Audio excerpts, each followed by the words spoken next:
Okay, let's unpack this. Today, we're taking a deep dive into, well, really an incredible stack of sources that reveal this intricate tapestry of our interconnected world. It really is a complex picture. Yeah, and we'll trace the earliest threads, global connection through ancient trade routes, then journey through the rise of today's powerful global entities. And look at that surprising golden age after World War II. Some fascinating lessons there. Definitely. And looming over it all, this huge challenge of climate change may be the ultimate global connector, right? You could certainly argue that. It affects everyone, everywhere. So our mission here is to pull out the most important nuggets of knowledge, the key insights, offer you a shortcut to being, well, truly well-informed, With maybe a few unexpected facts along the way. hopefully, and just enough humor to keep you hooked. So to really understand our interconnected present, we have to start way, way back. Think about those very first strands of what we now call globalization. Yeah, and what's fascinating here is that this sharing, this transmission of culture, practices, ideas, values, what we call cultural exchange, it's not new at all. Right. Historically, it happened through, well, all sorts of means: trade, migration, conquest, education, even early diplomacy. And there's probably no better historical example than the legendary Silk Road.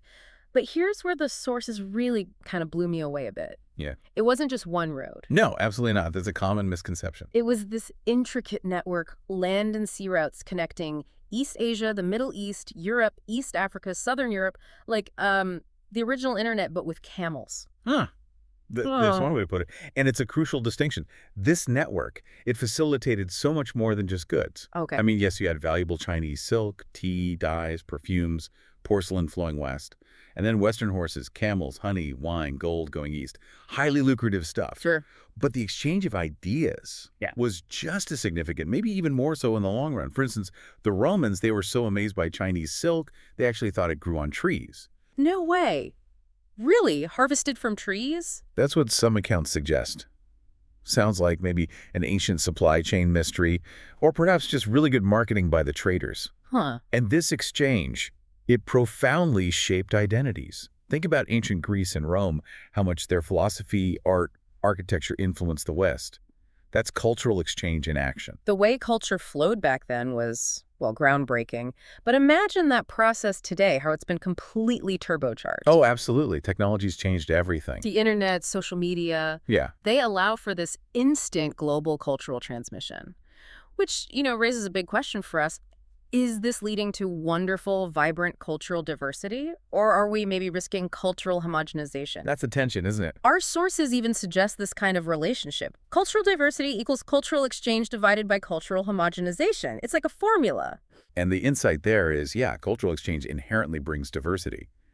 But the sheer speed and scale of modern transmission means that balance, between exchange and homogenization, it's much more precarious now. So it's a race, almost, between sharing globally and the risk of one dominant story taking over. You could see it that way. And cultural exchange, it's always been a bit of a double-edged sword.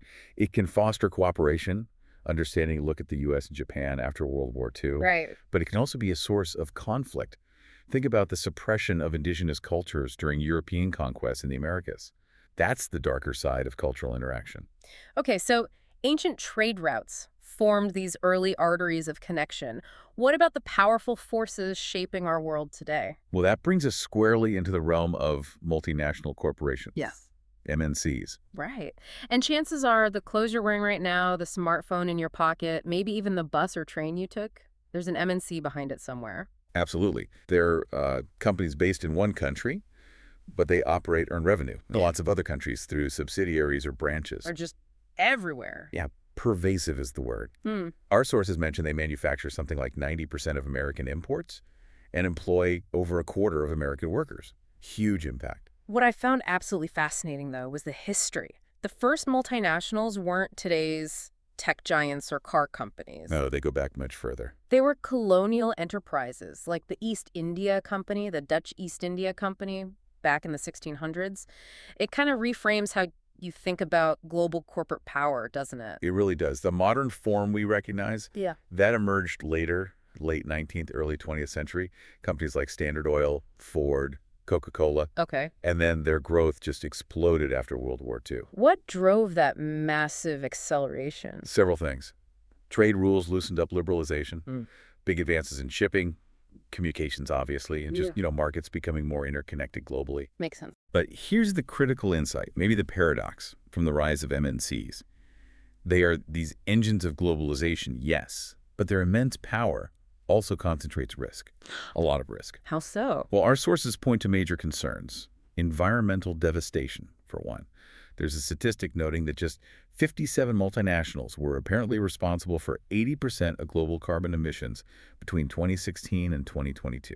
Wait, 57 companies for 80% of emissions? That's what the source indicates. Fewer than 60 companies contributing the absolute lion's share of the problem. Hmm. It puts an incredible amount of responsibility and scrutiny on a very small number of players. That's staggering. And that's not all.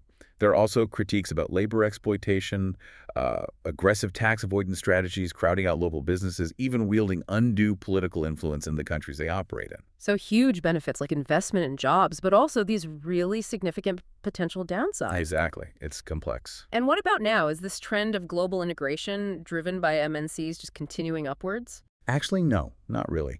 The flow of foreign direct investment, which is a key measure, it's declined quite significantly since its peak around 2007. Declined. Why? It dropped from about 5.3% of global GDP then, down to just 0.7% in 2023. Economists are calling it global economic fragmentation. Fragmentation. So a move away from integration. Seems so. Driven by things like, well, trade wars, the pandemic obviously had a huge impact, rising nationalism in places, regional conflicts, pushing things apart somewhat. Understanding our current global landscape, especially with that fragmentation idea, it feels pretty overwhelming sometimes. He can be, yeah. But maybe the past holds some clues. Let's explore this really remarkable but maybe often overlooked period. The post-World War II economic expansion, sometimes called the Golden Age of capitalism. Ah, yes, the Trente Glorieuses, as the French call it, roughly 1950 to 1973, a period of unusually high, sustained economic growth and, crucially, full employment globally. Globally, even in places hit hard by the war. Yes, and that's what's particularly striking. It included countries utterly devastated, like Japan and West Germany.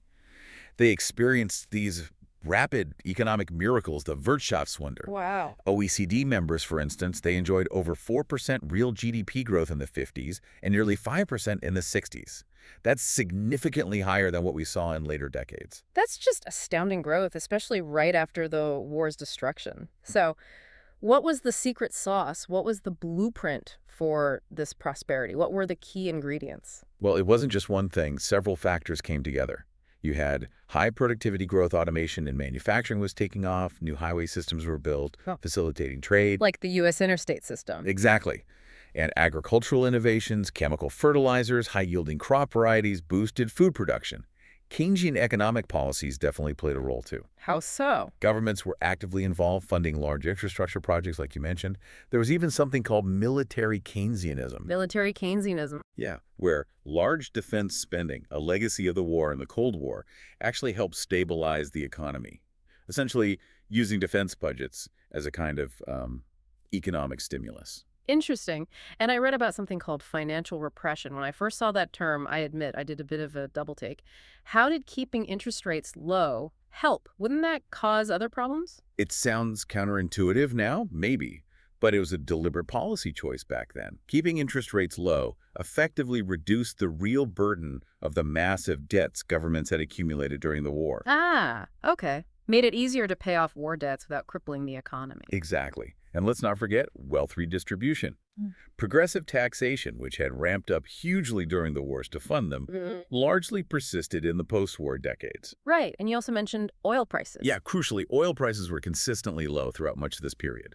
Very different from the oil shocks that came later in the 70s and brought the era to an end. Okay, so productivity, government spending, low debt burdens, progressive taxes, cheap energy. Anything else? Yes, and perhaps the most crucial element, unprecedented international cooperation. Ah, like the Marshall Plan. Precisely. The Marshall Plan pumped, over $12 billion, a huge sum, then into rebuilding and modernizing Western Europe. And new institutions were set up. The United Nations, the Bretton Woods monetary system. Designed to promote global stability and free trade. Exactly. So the deep insight from this golden age, I think, isn't just about any single policy. It's that this sustained, widespread prosperity emerged from a deliberate choice for collaboration, for collective action, right after a devastating global crisis. A choice for cooperation. Yeah.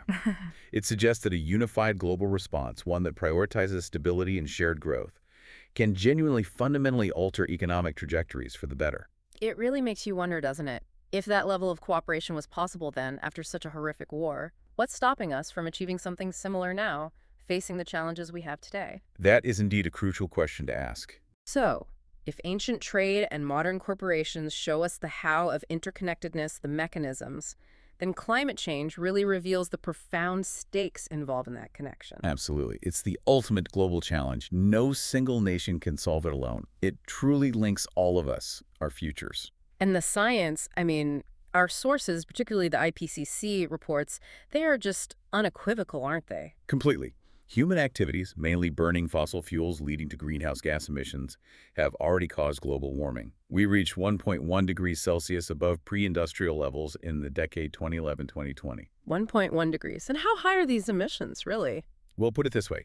Atmospheric CO2 concentrations in 2019 were higher than at any point in at least the last 2 million years. 2 million years. That's Yeah. hard to even comprehend. That's long before modern humans even existed. It puts our current moment into stark, deep historical context, and methane and nitrous oxide levels are higher than any time in at least 800,000 years. And the impacts aren't some distant future threat. They're here now. Widespread, rapid changes. That's right. Changes in the atmosphere, the oceans, the ice sheets, the biosphere, Yeah. leading to more extreme weather events in literally every region around the world. And this has had widespread adverse impacts already. Reduced food security, water security. I saw a figure that roughly half the world's population already faces severe water scarcity for at least part of the year. That's correct. It's not just a statistic, is it? It's a direct impact on fundamental human needs happening right now. And economic damages are showing up across climate-exposed sectors like agriculture, tourism, insurance. And vulnerable communities who've often done the least to cause the problem are hit disproportionately hard. Yes, the equity dimension is critical. And with every additional bit of warming, every fraction of a degree, the changes in extremes just get larger. Future risks become more complex, harder to manage, How so? More complex. because you get these interactions. Multiple climatic risks like heat waves and drought hitting at the same time. And they interact with non-climatic factors like poverty or weak governance. It leads to compounding and cascading effects. Like dominoes falling, but maybe each domino gets bigger as it falls and hits several others. That's a good analogy, actually. One impact triggers others, and they amplify each other. It makes prediction and response much harder. And there's also this increasing probability of low likelihood, but really high impact outcomes. Like what? Tipping points. Exactly. Things like, say, global mean sea level rise approaching 2 meters by 2100, or maybe even exceeding 15 meters by 2300 under the worst-case emission scenarios. And our ability to adapt, it has limits. Some ecosystems are already hitting what the IPCC calls hard limits. They just can't cope beyond a certain point. Which brings us to the urgency. Yeah. I mean, the language in the reports is stark. They state with very high confidence that climate change is a threat to human well-being, planetary health. And crucially, that there is a rapidly closing window of opportunity to secure a livable and sustainable future for all. A rapidly closing window. The choices, the actions we take this decade will have impacts now and for thousands of years. That's sobering. It is. But the path forward is also outlined. It involves what's called climate resilient development. Okay, what does that mean? It means integrating adaptation, preparing for the impacts we can no longer avoid, with mitigation drastically cutting greenhouse gas emissions to advance sustainable development for everyone. So tackling climate and development together. Yes. And it requires rapid, far-reaching transitions across pretty much all sectors and systems: energy, transport, industry, food, cities. This sounds like a monumental task. It is. But the good news, and this is important, is that feasible, effective, and often low-cost options are already available today. We have many of the solutions. And taking action has other benefits too, right? Not just for the climate. Huge co-benefits. Things like improved public health from cleaner air, better food security from sustainable agriculture, enhanced biodiversity conservation. Yeah. The list goes on. Acting on climate is often good for development and well-being in many other ways. What really stood out to me reading through this was the emphasis on equity and social justice. Absolutely central. Prioritizing these values, ensuring inclusive decision-making, making sure resources, financial and otherwise, are adequate and accessible. It's integral to successful adaptation and mitigation. So fair and inclusive action leads to better, more sustainable outcomes for everyone. That's the conclusion. It's not just a nice to have, it's essential for making climate action work effectively and durably. Wow. Okay, so we've journeyed from the ancient Silk Road and those first global connections. Witness the incredible rise and the complexities of multinational corporations Explored that remarkable, maybe unexpected economic boom after World War II. and confronted the urgent, undeniable reality of climate change. It's so clear, isn't it? These seemingly separate threads, ancient history, modern economics, environmental science, they're all woven into one single, complex, interconnected global story. Yeah, the sources really reveal this consistent pattern throughout history. Yeah. Humanity's incredible capacity for, vast cultural exchange, economic ingenuity, international cooperation, but also the profound impacts, both positive and negative, intended and unintended, of our collective actions on the planet and everyone living on it. And those lessons from the Golden Age, particularly about global collaboration and forward-thinking policies, they feel incredibly relevant today, don't they? They resonate very deeply with the scale and nature of the challenges we face right now, especially climate change.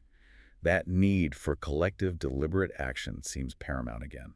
Which really brings us to a final thought, a question for you, our listener. Given this deep dive, seeing how human actions, trade, policies have shaped our world over centuries, what steps do you think are most critical for us to take right now?